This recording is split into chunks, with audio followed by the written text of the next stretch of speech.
हनुमान चालीसा छठी चौपाई। शंकर सुवन केसरी नंदन, तेज प्रताप महाजगवंदन, सरल एवं भावार्थ। शंकर सुवन केसरी नंदन। हे हनुमान जी, आप भगवान शंकर के अंशावतार हैं और केसरी जी के पुत्र हैं। यह पंक्ति बताती है कि हनुमान जी में शिव का तेज, वैराग्य और शक्ति समाहित है। तेज प्रताप महाजगवंदन। आपका तेज प्रताप इतना महान है कि पूरा संसार आपकी वंदना करता है। देवता, ऋषि, मनुष्य सब आपके बल, बुद्धि और भक्ति को नमन करते हैं। गूढ़ भाव। यह चौपाई हमें सिखाती है कि जब शिव जैसा संयम, केसरी जैसा साहस और राम जैसी भक्ति जीवन में आ जाती है तो व्यक्ति स्वयं पूजनीय बन जाता है। हनुमान चालीसा सातवीं चौपाई। विद्यावान गुणी अति चतुर, राम काज करिबे को आतुर। सरल भावार्थ।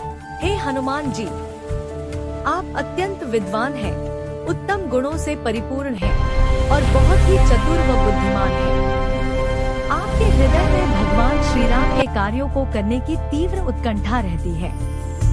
आप बिना किसी स्वार्थ के, बिना देर किए रामकाज को ही अपना जीवन लक्ष्य मानते हैं। आध्यात्मिक संदेश विद्या केवल पढ़ाई नहीं, बल्कि सही निर्णय लेने की शक्ति, गुण, विनम्रता, सेवा भाव, त्याग, चतुरता, संकट में भी धर्म का मार्ग न छोड़ना, रामकाज में आतुरता, ईश्वर की सेवा को सर्वोपरि मानना।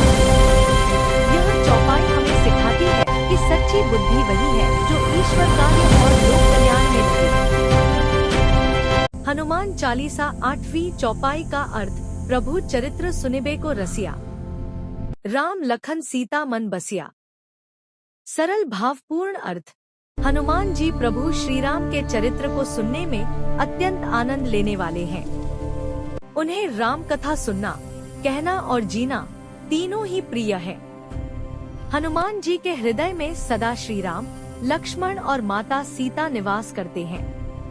उनका मन कभी भी प्रभु से अलग नहीं होता। भावार्थ। प्रभु चरित्र सुनिबे को रसिया। हनुमान जी केवल बलशाली ही नहीं, बल्कि भक्ति के रस में डूबे हुए हैं। राम कथा उनके लिए अमृत समान है। राम लखन सीता मन बसिया। उनका मन, बुद्धि और प्राण सब कुछ राम परिवार को समर्पित है। यही कारण है कि वे हर कार्य में प्रभु की इच्छा से ही चलते हैं। सूक्ष्म रूप धरि सियहि दिखावा, विकट रूप धरि लंक जरावा। अर्थात सूक्ष्म रूप धरि सियहि दिखावा। भगवान हनुमान जी ने अत्यंत सूक्ष्म रूप धारण करके माता सीता जी को अपने दर्शन दिए।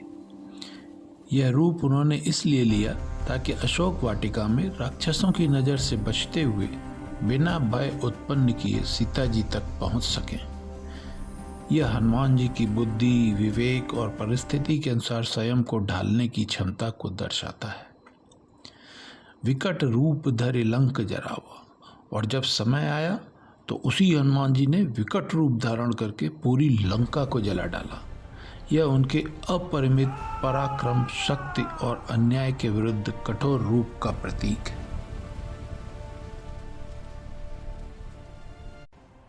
भीम रूप धरि असुर संहारे, रामचंद्र जी के काज संवारे।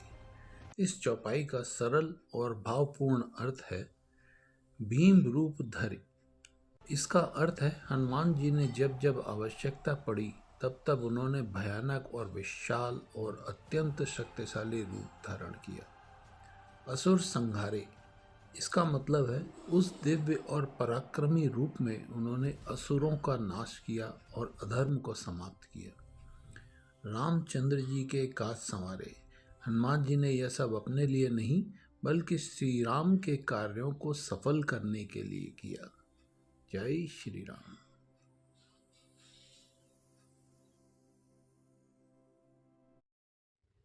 लाए सजीवन लखन जियाए, श्री रघुबीर हर्ष उर लाए।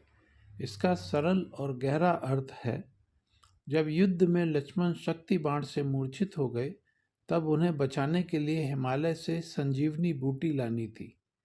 हनुमान जी ने बिना समय गंवाए पूरा पर्वत ही उठा लिया और युद्ध भूमि में ले आए। उस संजीवनी के प्रभाव से लक्ष्मण जी के प्राण वापस आ गए, यानी हनुमान जी जीवन दाता बने। श्री रघुबीर हर्ष उर जब राम जी ने देखा कि लक्ष्मण जीवित हो चुके हैं तो वे अत्यंत प्रसन्न हुए और उन्होंने हनुमान जी को प्रेम से हृदय से लगा लिया।